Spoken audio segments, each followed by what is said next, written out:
بسم اللہ والصلاة والسلام علی رسول اللہ، اما بعد۔ سوال پوچھا گیا ہے کہ عدت کے متعلق بتا دیں کہ عدت میں کون سے کام کرنے چاہیے، اور جو عورت پہلے پردہ نہیں کرتی تھی تو کیا وہ دوران عدت نامحرم سے پردہ کرے گی؟ شیخ ابن باز رحمہ اللہ وہ فرماتے ہیں کہ ایسی عورت جس کا خاوند فوت ہو چکا ہے وہ اس عدت کے دوران 5 چیزوں کا خیال رکھے گی۔ پہلی چیز یہ ہے کہ جس گھر کے اندر اس کا خاوند فوت ہوا ہے تو اپنے خاوند کے گھر کے اندر وہ عدت گزارے گی اور بغیر کسی ضرورت اور حاجت کے اس گھر سے باہر نہیں نکلے گی۔ اور دوسرا کام جو عورت نے دوران عدت یہ کرنا ہے، اس نے خوبصورت زینت کو ظاہر کرنے والا لباس جو ہے وہ نہیں پہننا۔ عام سادہ جو لباس ہے وہ پہنے گی، خوبصورت لباس وہ عورت ان ایام کے اندر نہیں پہنے گی جب تک وہ عورت عدت کے اندر ہے، جب تک 4 مہینے 10 دن گزر نہیں جاتے۔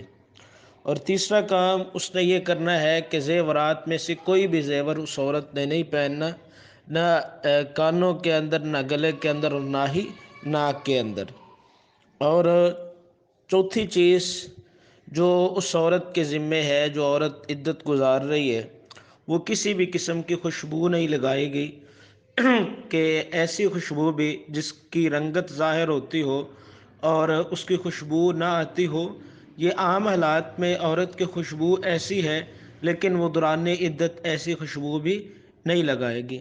اور پانچواں کام جو عورت نے دوران عدت کرنا ہے وہ یہ ہے کہ آنکھوں میں سرما وغیرہ نہیں ڈالے گی، اس نے بغیر سرمے کے ہی یہ عدت گزارنی ہے 4 مہینے 10 دن کی۔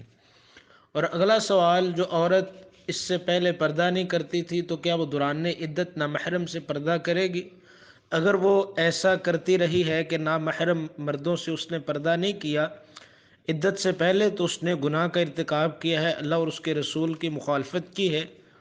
اس عورت کو چاہیے دوران عدت بھی اور عدت کے بعد بھی وہ غیر محرم سے پردہ کرے، اور جو اس نے پہلے پردہ نہیں کیا اس کے اللہ رب العالمین سے معافی مانگے، اللہ رب العالمین کے حضور اپنے آپ کو پیش کر کے اللہ رب العالمین کے ہاں نادم اور شرمندہ ہو، اور اس گناہ کے اوپر اللہ رب العالمین سے معافی کی طلبگار بن جائے۔